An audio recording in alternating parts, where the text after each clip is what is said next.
Welcome to Zen and the Art of Emergency Management, the podcast where we explore how calm thinking, smart strategy, and community commitment guide emergency work today. Great leaders find a way to do more with less, not because it's easy, but because it's right. I work with urban area security initiatives across the country, and I've seen the full spectrum. I've seen big budgets, I've seen turf wars, I've seen massive infrastructure, but Charlotte, North Carolina, it stands out for me, not but because of how much it spends, but because how wisely it spends it. So today I'd like to introduce Wike Graham, Division Chief at Charlotte Fire and Deputy Director for Charlotte-Mecklenburg Emergency Management Office. And before I turn over to him, will say we are just days after the flooding disaster in the hill country of Texas. So we don't intend to analyze anybody or anything like that, but it may be relevant for our discussion today. So, Wike, please tell us about yourself and maybe your general philosophy of how you think about coordinating the Urban Area Security Initiative.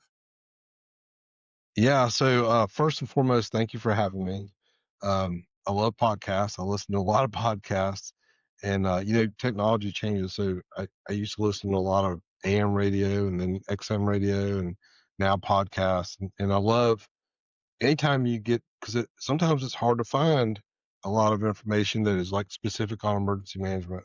So it's good to have these conversations. And Randy, we think very highly of you. We get to work with you a lot, and we can talk a little bit about that, about the use and the need of consultants to Uh-huh. expand your program and how important that is. But for me, and I'll talk about Texas real quick if you don't mind, and I'll get into my personal Yeah, please do. background. It's hard, you know. If you're an emergency manager, you have to have thick skin because you're always going to be wrong, and we talk about this a lot, right? So if there's an incident or severe weather that's coming and you stand up a lot of resources, then it's not as bad as you think it's going to be. Then people say, well, what are they doing? They made it sound like it's a big deal, but it wasn't a big deal. And in the last three storms, whatever. And that happened here in North Carolina last year, the first storm of the year. First storm of the year for hurricane season is always a big deal. And they stood up a lot of resources and we didn't need it. But then we had Helene. The other thing that happens is it's worse than we think it's going to be. And you remember, meteorology is best guess, right? And it depends on where you're standing, literally, on how much Yes. rain you get and everything else. So it gets really bad, and then they want to turn around and blame government, blame emergency managers. It is a natural disaster. These things do happen. A lot of people want to talk about, well, their time frame is last 20 years, last 30 years, where they're not looking back in the history books. And so we saw it Yes. during Helene. We heard a lot in Western North Carolina. It's the worst there have been. And yet it happened in 1960, it happened in 1940, happened 20 years ago. And we know it occurred. So the same, my understanding is Florida or Texas is similar to that. And I was talking to a Texan this morning. I said, look, they know that area is bad for flooding. But when you see, like, how come we didn't have sirens? How come we didn't do this? How come we didn't do that? Well, why did you not? And it is difficult when we have conversations on blue sky days, which right now it's a blue sky day. We're expecting storms here in Charlotte later on. But during blue sky events, and you say, hey, we need to spend this many $1 million. And a lot of folks, well, that's a good idea, but let's talk about it later. We'll roll into that later. That's what you see. And so and remember, sirens are for outside use. So people hear sirens and they're meant to go tell you to go get additional information. But wireless emergency alerts have certainly taken on a lot of that. Regardless, there's always lessons learned. And so it's important to grab those lessons and put them into a proper AAR and then act on your after Yes. action, right? And every community across the U.S. does not have enough emergency managers. They just don't. Uh-huh. And we're working on that. And we're always working on it. And I'll be in Philadelphia starting tomorrow for the National Association of Counties to work with the elected county commissioners from the 3,100 counties. And we're talking about emergency management. They're very involved in that. So it's an ongoing thing is my point. We're always evolving. Yes. Hindsight's always 2020. All right. So I'll talk about myself a little bit. So I'm a division chief for the Charlotte Fire Department, which means I'm uniformed. I'm from operations. Grew up in the fire department. I've been here 30 years. The last 7 years, I've been over the emergency management division. My entire staff are civilians, and they are highly trained, well educated. We believe in that stuff. For me, I got into the fire service when I was 16 years old as a junior firefighter in Nice. Hendersonville, North Carolina. Yeah. Loved it. I'm of the generation that became a firefighter for one reason and one reason only, because of the show Emergency. That's it. Like Oh they my had a show God. Emergency, and that was like you had the lunchbox, you had everything going on, and I like Chips. Chips is a cool show, but I wanted to be a firefighter. They had the phone, the radio phone, and like, oh my gosh, this is unbelievable. So, and I remember thinking, can you get paid to do that? And when I was a volunteer firefighter, we had a couple Hendersonville firefighters that were on our department, and I would stop them and I talked to them for hours about what it was like to be a professional firefighter. And I realized I'm a big family man. I thought about being a Methodist minister, but my sense of humor is a little bit too dark. And I would talk to them. I said, I know I'm going to be a family guy. I know I want to be heavily in my family. So can I get paid to be a firefighter and then have the additional time off? They said, yeah. And my parents expected me to go to college. I had no choice in the matter. That's just how it was. You're going to college. So I went to Western Carolina University my freshman year. And then I transferred because back then the internet wasn't a big thing. But I knew there were a few universities that had fire science degrees. And the University of New Haven in Connecticut had one. And they had criminal justice and they had forensics. And so I researched it, went and visited, and I convinced my parents to allow me to transfer to Connecticut, which is like a different country from Western North Carolina. You might as well be in France. It's completely different. Um, had a great time up there, learned a lot, became an intern and lived at the West Haven Fire Department. It was amazing. I learned more doing that probably than my university experience. Yeah, Was sure. got hired by the West Haven Fire Department, and I was in Connecticut Fire Academy class number one when they first opened their new facility. Number And one. then later on, yeah, number one. And then later on, realized I need to get back to North Carolina because my family's here. And so I got hired by Charlotte. I took Charlotte, Asheville, and Winston-Salem, I think. And Charlotte hired me. Came here, and it's like the most amazing city ever because it's a growing city. It's vibrant, got a lot going on, and I was really, really glad and lucky to be here. Um, the city does emergency management for the whole county through an interlocal agreement, and then they put it under the fire department. Well, they didn't have a chief, and some of the expertise had left the department that really knew emergency management. And so they kind of gave me a heads up, like, "Hey, I think you're getting ready to get emergency management." So I was thrilled and excited about it. So 7 years ago, I came over, and there was so much to do. And our fire chief is Reginald Johnson. He came from Fairfax Fire and Rescue and had a good background in emergency management. And he gave me a blank slate and said, I need you to fix the program. I need you to build the program. And we got to figure out what we need. So we worked very rapidly. It's just been an amazing ride. I thoroughly love my job. I love my job. I love the people that work here. I love the people that work for the fire department. And kind of back to one of your questions was it's not about you. As a leader, there comes a point, you know this with your Air Force background, there is it's not like a date and time, but there comes a point when you have reached where you want to be in your career. Hmm. And you no longer you're not competing against other people other than yourself. And you realize at that moment, it is 100% about giving back. And when it is about the mission and not about you personally, and when you are all in on the mission, is much easier and you're going to be a better leader to do that. And, I was just listening to the Female Review Council and they kept talking about, thank you for your leadership. Thank you for your leadership. And it was over and over and over again. Leadership is one thing only in my book. It is influence. And do you have the ability to influence? And there's a lot that goes into that. Um, and you've had challenges, as you talked about. You're like, build this program. And the Charlotte Urban Area Security Initiative was funded. And then it wasn't funded. It was right on the cusp for a few years. And then came back, and that's when I met y'all. But then there's a challenge here, right? You can't expect that money. So that's one thing I've been impressed with is I've seen urban area security initiatives really eat up the dollars with overhead. Gobsmacked, if that's the right word, right? But your team is lean, right? By design. Like when I see y'all, you are, you're minimizing your indirect costs, your maintenance administrative costs, and maximizing dollars to projects. I wonder if you comment on that for the people out, because right, more people are gonna be like, oh my God, budget now. How do we go lean?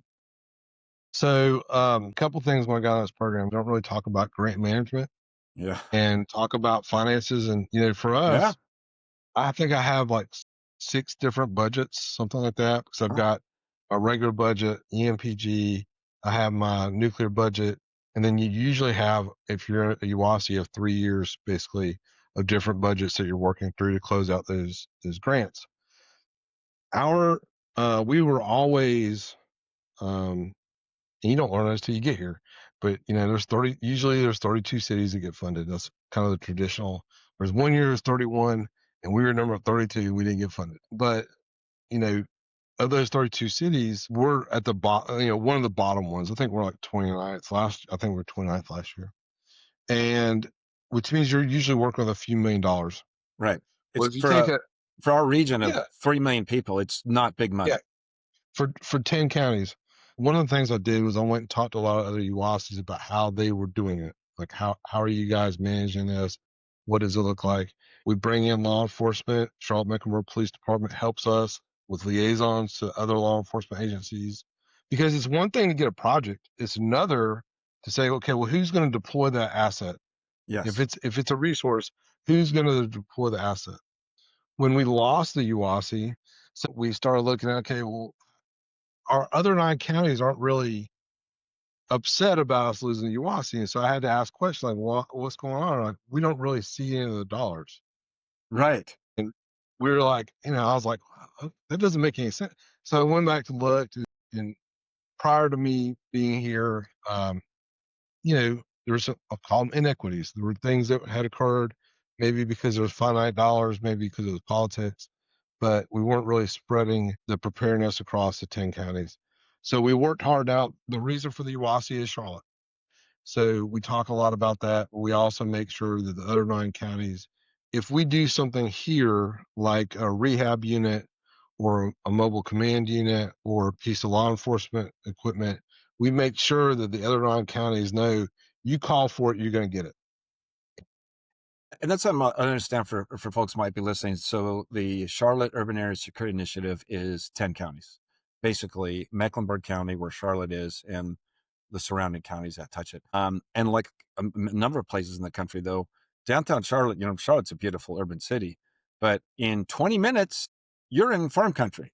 So it goes urban to rural very quickly. So the needs change rapidly. And like I said, there's trust. If I'm way out here, I'm like, oh, wow, you're going to take that money and Charlotte, am I ever going to see that vehicle or that capability or whatever? And, and so it sounds like maybe that's your secret sauce. When we do courses, we really try to get our other counties to attend, and they do because we're bigger cities, we're able to do more.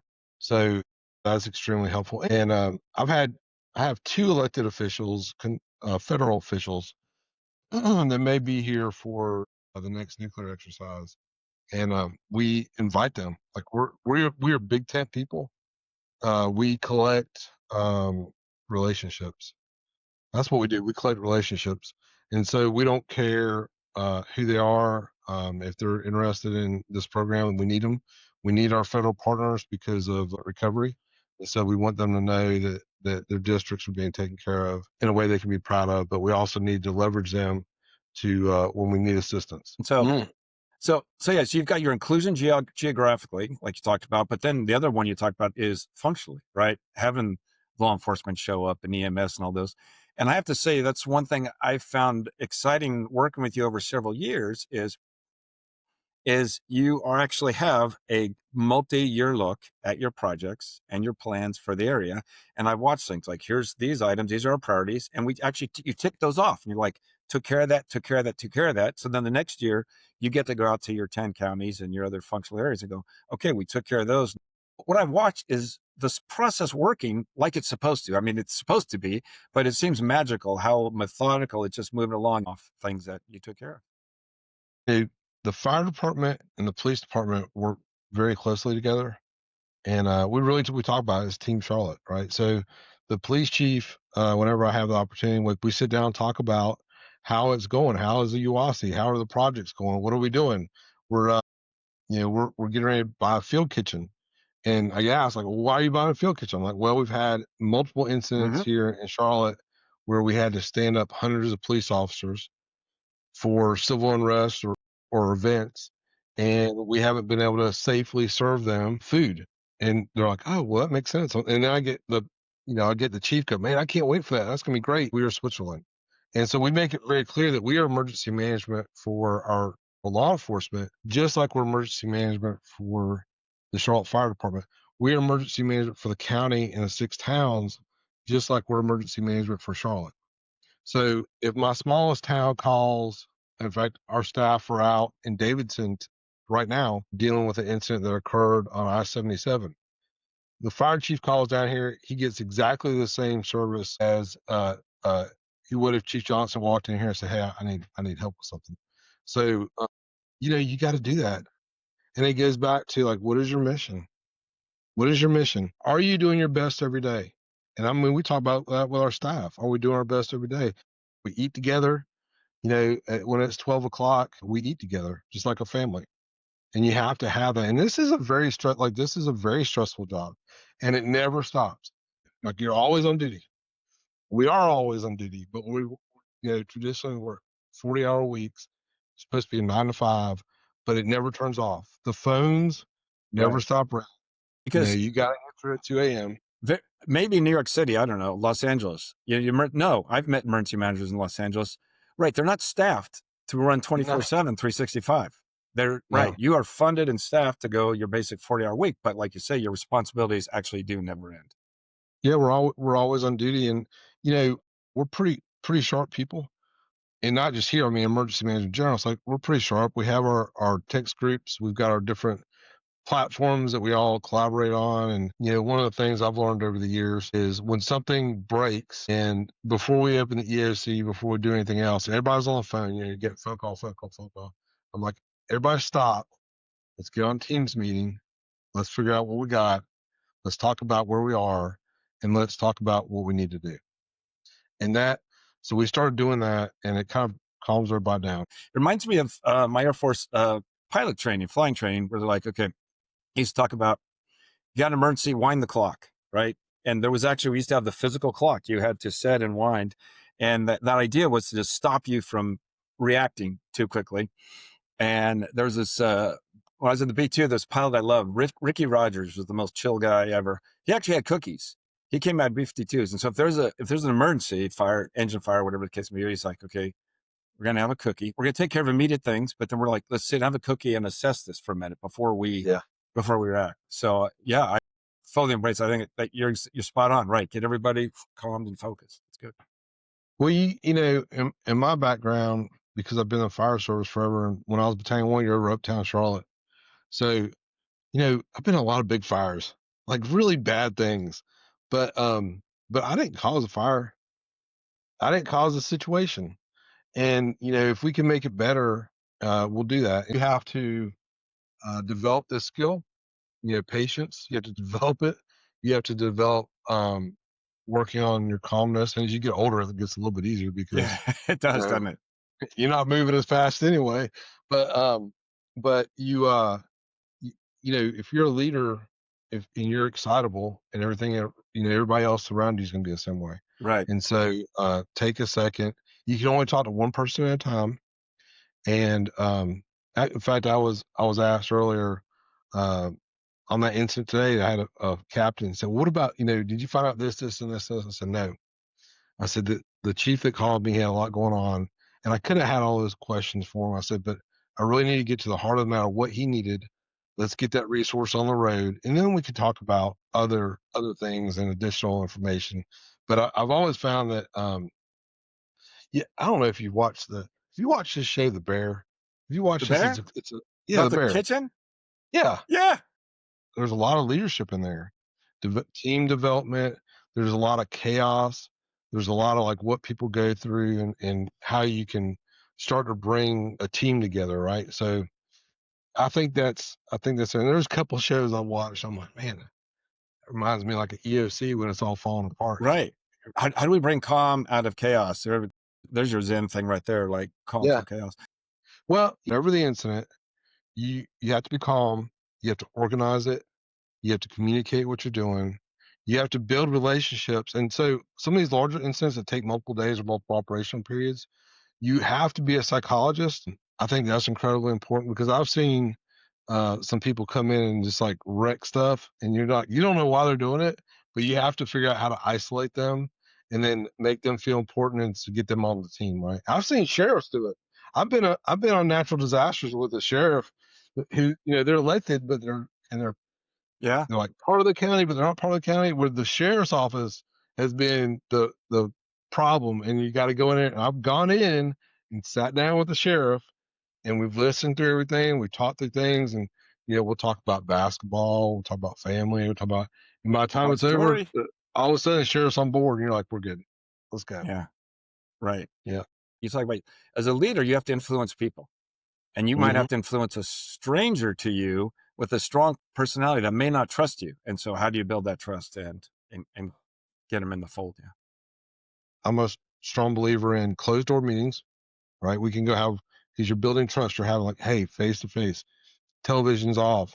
Get Yeah. from not on the other side of death. Sit down and let's talk. I love walking. Just we'll go for a walk around, but let's just go talk. Let's talk about whatever. Let's have a cup of coffee outside before we start our day. Like when there are issues, and when you are open and honest with people, and when you acknowledge their frustrations, and if you're wrong or if you need to change something, you're like open and honest. And that eye contact thing, like there's a lot to it. But people, they want to be heard, and once they're heard, it's a Yes. lot better. Right. As adults, we're just like children. Your child gets down, they get upset, they cry. And most often they want to be heard. They want to be Yeah. acknowledged. Oh, we're That just like children. right. We want to be acknowledged for what we're going through. And once someone has acknowledged us, felt our pain, then we're like, Yeah. okay, I can. Well, and it's and Randy, this has happened a lot, and I'm gonna tell you this has happened a lot to me.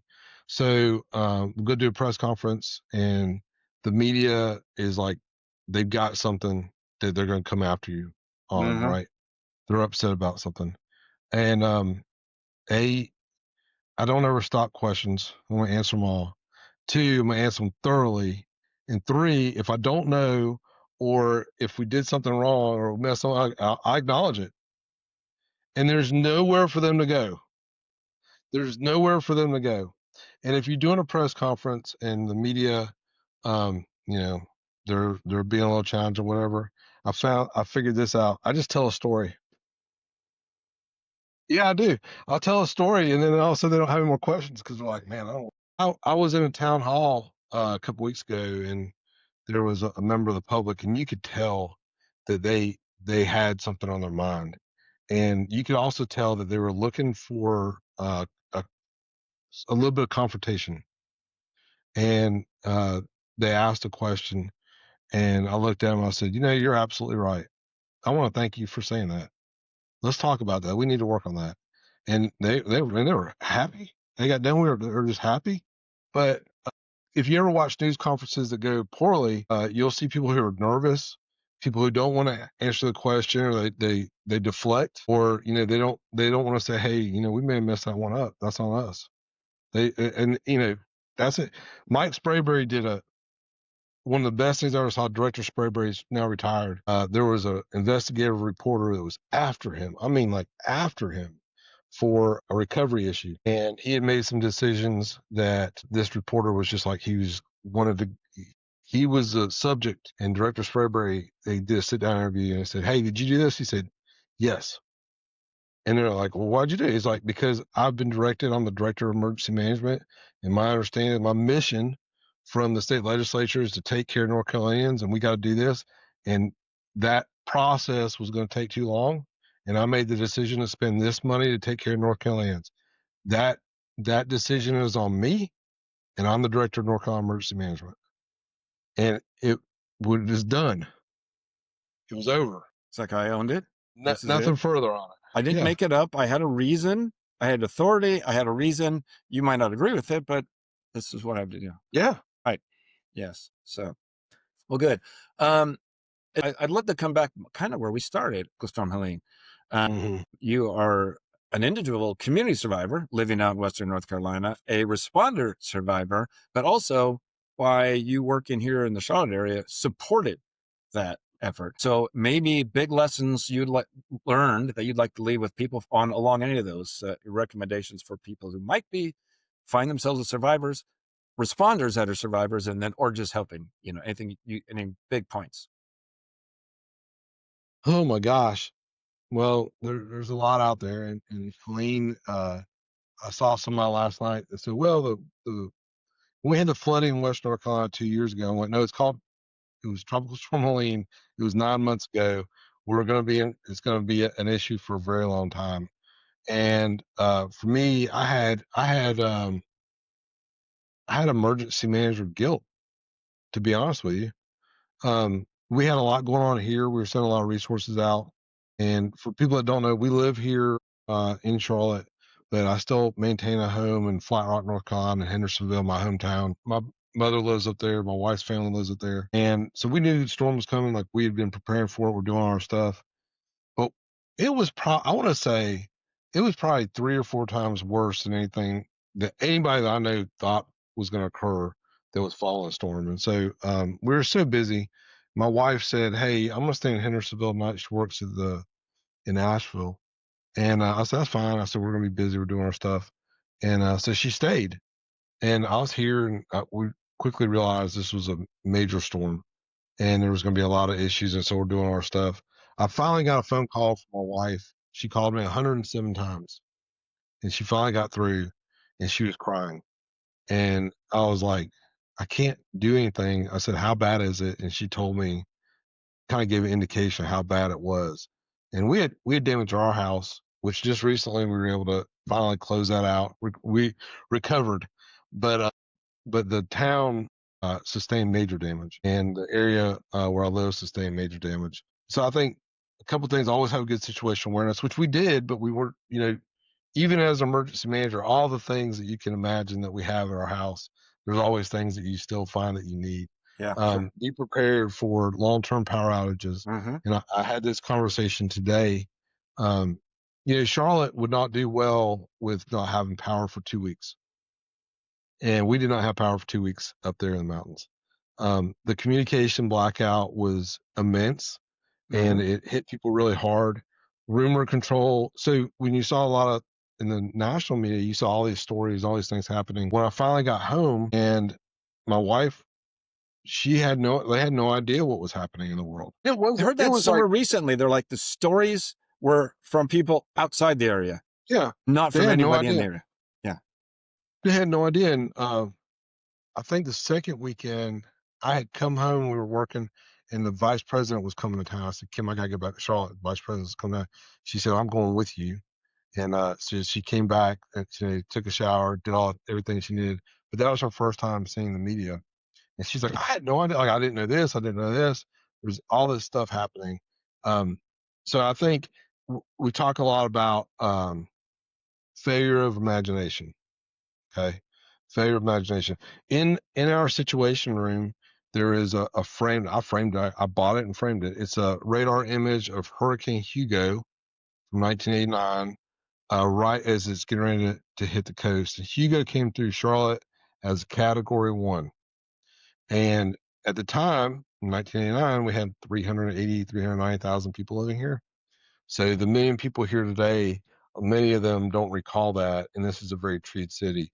We know if it's happened in the past, it will happen in the future. It's just a matter of when. But failure of imagination always gets you. Failure of timing. If you were to talk to emergency managers and ask them, like, where on your list of threats and hazards was a pandemic in 2019, 2018, it was at the bottom. And then we had a worldwide pandemic, right? So if you were to ask me, like, hurricanes, like, yeah, man, we had Tropical Storm Fred a couple years ago. It was really bad in the mountains. I've heard many stories, but Helene, Helene was a different animal, and it's going to happen again. We just don't know when. Right. And Because so it's the you luck have, of the draw. I was in Florida, Hurricane Ivan, and 30 or 40 miles, this storm, right, that's hundreds of miles wide, if it just moves 30, 40 miles one way or the other can be a difference between a massive flood and an okay event. And you're exactly right. It will happen. We don't know when, where, or how exactly. So, so I heard this. I'll pass this on real quick. So I thought this was brilliant. I thought this was really good because I was in, I did Fort Myers accreditation back in January, February, and we were talking about hurricanes and how they recover and how long it takes other locations to recover. The mountains are unique because of just topography is unique, but in Florida, they literally figure out like what is the GDP of that county, and then they make decisions on recovery on local dollars going to recovery based on the GDP of the county. So they figure out, okay, well, if we don't do this, how much money is going to cost the county in the loss of businesses and tax dollars long term. And they have that calculation down where I think some places are like, hey, this is really bad. We don't, we want to go out to tax. We got to figure out how to do this the right way so we can get our money back very quickly from FEMA and the state, but we don't want to put local dollars toward it, right? Um, you need to think about all the things you need. And it's not 72 hours. You need to think about all the things you would need for 14 days. You hear a lot about generators. Generators are great, but if they're your backup and you're using them, now they're your primary. Yeah. So what is your tertiary power supply? And we have these wonderful solar battery generators, really just solar batteries, but they're absolutely wonderful, and we use them. Starlinks were incredibly Huh? important, and then when Apple turned on, because my wife had to do this, when Apple turned on their satellite phone portion of the phone, right? So that you can actually they could turn you can pay extra for it. It's like They turn iPhone that 14 on. and newer, I Yeah, think. 16. Yeah, I've got it Okay. on 16, Yeah. Okay. and she was able to go to a field. And, it's just like the movies. Like there's like 10 people down there all holding their phones up, trying to get satellite coverage. But she was able to make phone calls that way. And so, and that's great. But just I think in terms of like, what are you gonna do for 2 weeks? How's that gonna look? Yeah, who who saw the toilet paper thing? Who saw that we were going Oh to be my out of toilet Lord. paper? I know in So the pandemic, like, what are you people doing? yeah. But if you did an honest survey of how many people have extra toilet paper now, it's probably pretty high. Probably a lot higher. Never running out again. So yeah. So the big things we hear, right? We're in a modern society, even if we live in the mountains, we're relying on power and communications more and more. And so have that figured out, sounds like. And yes, there ain't no 72 hours. Think weeks at a minimum. Think weeks. Well, so Randy, think about it, and Brock Long talks a lot about this. If we get the power turned back on, it fixes a lot of problems. Yes. It fixes a lot of problems, right? And if we can get communication squared up, because Helene, the after we pushed out the initial push of resources out the door to to do rescues, and we were pushing everything we possibly could. The next thing that hit us, and I know who the first person that called me was, hey, I can't get a hold of my son. I know he's in Boone, and that went on for 4 or 5 days.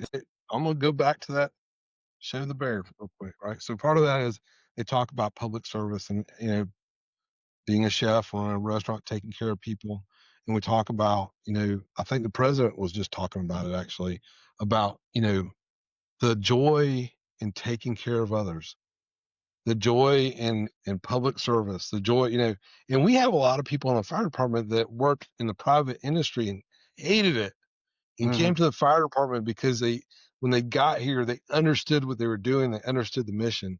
And when, if you're that person who believes strongly in the mission, believes strongly in taking care of people, this is an amazing, amazing job. Yes. And it brings you a tremendous amount of joy. I would say that in fact, I very rarely have to have a discussion with a member of our team and say, "Hey, I need you to do more." But I do have to, and you know this because you've worked in the industry. There's a lot of times where I have to pull people aside and say, "Hey, I need you to go home, and I need you to get 6 or 7 Take a hours of break. sleep. Take a break, and then you can come back." I don't want to leave. Like, no, no, I need you, and I'm Yeah. gonna need you tomorrow. But I need to get in a battle And I rhythm and need get you here. next week and the week after, and you can't. And Yeah, people will do that. yeah. All right. Well, Mike, it's been a pleasure. I can't thank you enough. We'll see you around. Any parting shots? Yeah. Thank you, Randy. I always enjoy talking. And, Yeah. you talk about this forever. I love truly love what we do here, and love the mission of emergency management. And I hope those that are involved in emergency management feel the same way. As it's not always giving back, but you are certainly giving, and it makes you happy to Yeah, do so. absolutely. All right, great. Until next time. Thank you. Bye.